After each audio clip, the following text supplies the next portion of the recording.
Hey,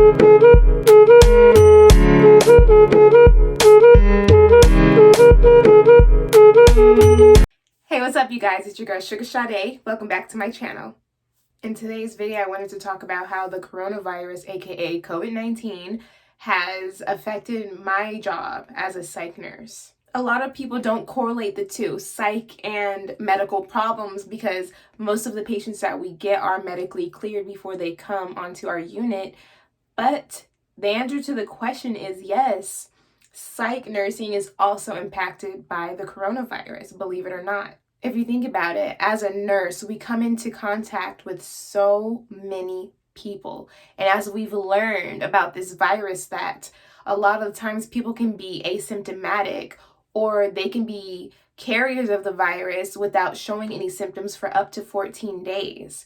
So they might pass our medical clearance screening and get into our unit, and then in the next couple of days, next thing you know, the patient's coughing, they're talking about they're having a fever, just the whole 9 yards. Everybody suspects and knows how med-surg is affected by this virus. Everybody knows how and suspects how the ED is affected by this virus.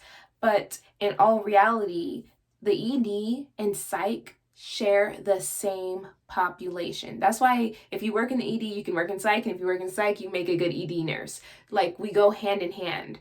We deal with that same large homeless population, large drug addict population, and large uninsured population. So, homeless people are at an increased risk for this virus, because not only do they live in close quarters with each other, in homeless shelters and outside, they don't have proper shelter. They also don't have access to running water or clean clothes or soap, or definitely not hand sanitizer, mask, gloves, none of that. So it's spreading very quickly among that population, and that's a large part of the large chunk of the people that we get admitted to our hospital. So we have to be very careful when dealing with these patients. We have to pass their medications. We have to assess them. We have to do a skin search on them. We are in close contacts with them. We go in their rooms. We touch them, we touch everybody. We touch hundreds of people every day as a nurse. So yes, we are affected, and yes, we have to be careful. I am grateful that we are not hit as hard as some other areas. By no means am I saying that we are affected the same way as other areas, because those medical areas, of course, people who are really symptomatic and are probably more sure that they may have it are there. We mostly get people who don't know they have it, or might be having some kind of symptoms, but it's hard to tell, because we also have a chemical dependency unit. And some of the symptoms of somebody detoxing from heroin is flu-like symptoms, such as a runny nose. They can be having congestion and cough. They can have a fever. So, sometimes it's hard to tell if it's the coronavirus or if it's something else. So what my hospital's done to protect us against that is we've turned one of our units into a roll-out unit, or just a isolation unit for all patients that are having possible COVID-19 symptoms, cough, fever, congestion, anybody. We all put them on that unit to reduce spreading it, whatever they have, to the other patients or to too many staff. We've had a couple of cases that we have tested, and thankfully all of the tests have come back negative so far. So we still have 0 confirmed cases at my hospital, but you never know. Every day brings a new patient. So we just have to stay aware, be careful, follow protocol, do proper hygiene, and just be safe overall for us and for the patients as well. Another thing that my hospital has implemented is they screen every employee before we enter the building. They ask us if we've had any cough, if we're having any symptoms. They screen our temperature every single day.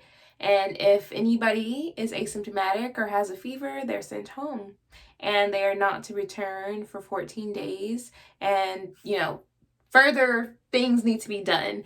But, yeah, we're doing the screening. It's also scary and interesting working in psych during this time because on a regular basis, we get paranoid, delusional, and psychotic patients all the time. Patients coming up to you saying, I have a parasite growing inside of me. I'm impregnated by aliens.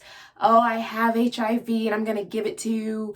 Or I have this, I have that. And they really don't. It's a delusion. They're psychotic. They are having hallucinations, So they truly believe it, but it's not true. So now, since all this coronavirus is going on, our really anxious and paranoid and psychotic and delusional patients, they've taken that on and they're like, oh, I have the virus. Oh, and oh, I can't breathe. I have shortness of breath. I'm so hot. And like their temperature is normal, but for the symptoms that you can't test, it's like, you never know. Are they telling the truth or are they delusional? Are they hallucinating or is this real? But what we have to do as a medical professional is just treat every possibility as the real thing, because you never know. You're putting yourself at risk by saying, oh, this patient's just delusional. Let me take my mask down and get closer. Like, no, you can't, or, oh, this patient's delusional. I'm not going to wash my hands or sanitize after passing their meds. Next thing you know, they were telling the truth and now you got it. Or now, they were telling the truth and now you didn't do hand sanitation after passing that patient's meds and you went on to the next patient and passed their meds and now you gave it to them and now your whole floor has the coronavirus because you thought that patient was being delusional. So, just take everything and be careful. Bottom line. I know that I didn't really take it as seriously until my hospital started taking it seriously and really enforcing the masks and the PPE. I didn't want to listen to the news or the media because the media is ran by money. And I like to listen to, medical professionals, the CDC, scientists, people like that who are qualified to talk about that and who don't really benefit much from telling us that information.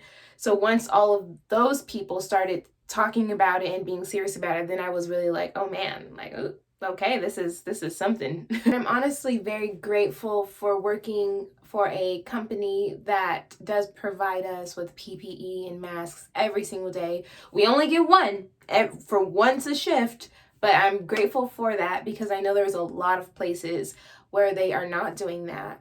And nurses are having to provide their own, or actually they're not allowed to provide their own. They're having to wear makeshift masks, or they're having to wear none. So I'm very blessed to have that, although I do feel like it came a little late, but it's okay because nobody was affected at our hospital and nobody has been infected yet. This virus has really put a lot of people into a state of panic, as we've seen from the grocery stores and the toilet paper issues and the food issues and just, everything. My grandma is very concerned. My mom is disinfecting the house for 4 hours, every week. And, we're not wearing shoes in the house and it's just, we're not going outside. It's just really crazy.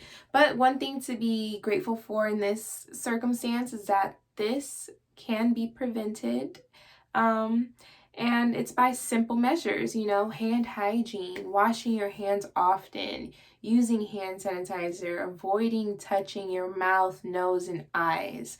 That's really, really reassuring. Although none of this is reassuring, but that simple fact that it's, not something that stays on your hands even after you wash it or something that can't be killed by hand sanitizer. Now that's something really scary. You know, this is still scary just because it's so misunderstood and unknown to most people.